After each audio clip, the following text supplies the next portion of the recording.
자, 대림대학교 자동차학과 김필수 교수가 전화로 연결돼 있습니다. 교수님 안녕하십니까? 네, 안녕하세요. 네. 자, 우선 여쭤보고 싶은 게요. 나이가 들수록 운전하기에는 어떤 어려움들이 있을까요?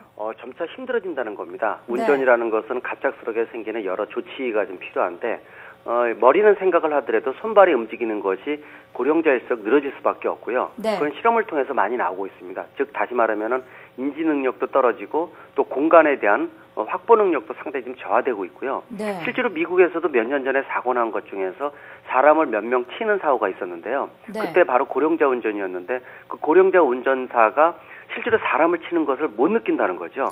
차가 진동하는 것도 못 느낄 정도로 인지 능력도 떨어지고 감각 능력도 떨어지기 때문에 네. 이미 선진국에서는 이 고령자 문제, 운전 문제에 대해서는 상당히 좀 조치도 취하고 있고 상당히 고민을 많이 하고 있는데 특히 우리나라는 다른 선진국에 비해서 고령자 수가 급증하는 부분들이 두세 배 높다는 게 더더욱 문제라고 볼 수가 있습니다. 네. 실제로 지금 2010년 기준으로 보면 고령 운전자의 교통사고 수치가 15,000건 가까이나 되는데요. 네. 그러면은 앞으로는 더 증가할 걸로 봐야겠죠? 그렇습니다. 말씀드린 대로 선진국에 비해서 고령자 수가 급증하고 있고요. 네. 특히 우리나라의 운전 특성 자체가 3급, 급출발, 급가속, 급정지 자체가 몸에 습관화되어 있거든요. 별로 선진국에 비해서는 한 템포 느린 운전을 하진 않는다는 게 더욱 문제입니다. 네. 이 상태에서 고령자 수가 늘어나면서 인지 능력이라든지 조치에 대한 방법이 준비가 별로 안 돼 있기 때문에 그런 부분 측면에서는 교통사고 수치 자체가 급증할 것으로 예상을 하고 있어서 더더욱 빠른 조치가 필요하다고 볼 수가 있습니다. 네. 자, 교통사고를 줄이기 위해서 대책이 시급해 보이는데 어떤 것들을 좀 생각을 해볼 수 있을까요? 네. 선진국에서 이미 진행하고 있는 여러 가지 부분들, 제도적인 부분들을 벤치마킹해서 한국형 모델 정립이 중요하다고 볼 수가 있습니다. 네. 특히 우리나라 같은 게 전체적인 운전면허 제도도 문제가 있다고 볼 수가 있거든요. 네. 아마 아시겠지만은 운전면허 간소화 제도에 의해서 심지어는 하루면 면허를 딸 수 있다라는 얘기가 나올 정도거든요. 이미 선진국에서는 도리어 운전면허라는 것은 도로상에 다니는 일종의 다른 사람의 생명을 담보로 하는 자격증이나 다름이 없습니다. 네. 그래서 이 운전면허 취득에 대한 절차를 굉장히 강화를 하고 있고요. 심지어는 네. 수백만 원 이상 들어가는 국가들도 여러 나라고요. 절차도 굉장히 복잡한데 도리어 우리는 간소화라는 명목으로 느슨하게 만들고 있다는 거죠. 네. 실제로 운전면허 간소화 제도를 도입하면서 교통사고가 급증하는 부분들은 수치적으로 이미 나와 있기 때문에 전체적인 운전면허 제도도 강화시키는 것도 중요하지만은 특히 고령 운전자 같은 경우는 일본 같은 경우도 이 고령 운전자가 급증하고 있는 부분들이거든요. 네. 이 고령 운전자를 대상으로 해서 좀 적성 검사나 이런 부분들, 인지 능력이나 이런 부분들을 강화를 하고 또 검사의 주기를 짧게 함으로 인해서 좀 더 고령 운전자가 인지 능력이 본인이 어떻다는 걸 좀 알려주고요. 네. 또 자진해서 이 운전 면허증을 반납하는 운동도 피고 있습니다. 강제적으로 할 수 있는 부분은 아니기 때문에 네. 면허 반납이라든지 또는 인지 능력 강화를 위한 적성검사 강화라든지 또는 교육을 또 강화시키고 또 중요한 부분들은 고령자 운전을 통해서 나오는 각종 데이터 확보가 상당히 중요한데 국내에서는 급증을 하면서 관련 데이터가 상당히 좀 부족하기 때문에 네. 우리 한국 고령자에 맞는 운전면허 특성에 맞는 이 데이터 확보가 또 중요하다고 판단되고 있습니다. 네.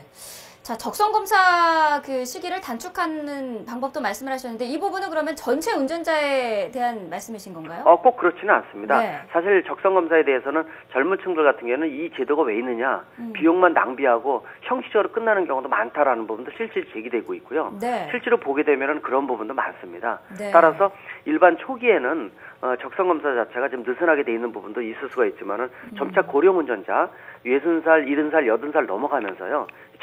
검사에 대한 이 방법이라든지 또 인지 능력에 대한 부분들, 특히 고령 운전자가 젊은 층에 비해서 특성이 떨어지는 부분들이 많이 나타나고 있거든요. 네. 그런 항목을 중점적으로 강화를 하면서 올려준다는 거죠. 네. 그러므로 인해서 더욱 이제 중요한 부분들은 요새는 60살, 70살 되신 분들 연세 드셨다고 행사 같은 거 보통 생략할 정도로 젊은 층과 똑같이 활발하게 활동을 하고 있거든요. 네. 그래서 물론 여러 가지 일자리라든지 또는 예를 들어서 정령에 대한 연장이라든지 이런 좋은 방법도 많이 있지만은 네. 도리어 운전면허에 대한 부분들을 강함으로 인해서 양면책을 쓸 필요가 있다 분명히 강조할 수가 있습니다. 네. 사실 그렇게 되면 그 고령 운전자의 면허 반납 부분도 말씀을 하셨는데 네. 이렇게 되면 그 고령 운전자의 반발이라든지 네. 좀 감정적인 부분도 있을 것 같거든요. 꼭 그렇지는 않습니다. 면허 반납이라는 건 강제 제도도 아니고요. 네. 또 이미 선진국에서는 각종 데이터 나와 있지만 우리나라에서도 데이터가 나오면서 설득력 있는 부분들, 아마 연세를 드시면서 본인의 능력, 인지 능력이 떨어진다는 것은 더욱 느끼고 있거든요. 네. 그런 측면에서 더욱이 아까 처음에 말씀드렸지만은 이 운전면허라는 것은 살인면허하고 똑같습니다. 네. 공로상에서 다른 사람의 생명을 담보로 해주는 자격증이라는 거죠. 네. 더더욱 무서운 자격증이라는 걸 인지를 해서 자진해서 운전을 좀 지양을 한다든지 반납을 한다든지 하게 된다면은, 그리고 동시에 대중교통에 대한 수단을 강화를 하면서 고령 이 대중교통 이용자들에 대해서 혜택을 늘린다든지 이런 부분의 방법을 씀으로 인해서 자기 운전에 대한 부분들을 지양을 하는 것도 좋다고 판단하고 있습니다. 네.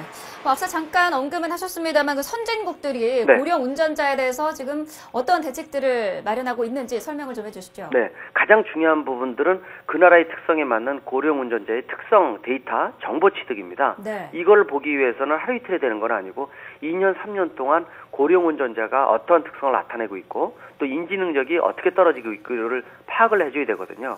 그러나 우리 한국형 모델에 대한 부분들은 아직 나오질 않고 있고요. 특히 네. 고령 운전자가 최근에 급증하는 부분들은, 중요한 부분들은 선진국에 비해서 수치 자체가 두세 배 빠르다는 거가 상당히 문제입니다. 이거는 일자리 창출이라든지 고령자분들을 활용하는 부분들, 이런 것도 상당히 중요하지만은 운전면에 대한 부분들은 생명을 담보로 하는 부분이기 때문에 네. 관련 데이터 확보를 통해서 우리에게 맞는 제도적 정립이 상당히 중요하고요. 이 부분들은 특히 운전면허 전체적인 제도와 함께 같이 준비해야 되지 않나, 이렇게 생각할 수가 있습니다. 네, 알겠습니다. 오늘 말씀 여기까지 듣도록 하겠습니다.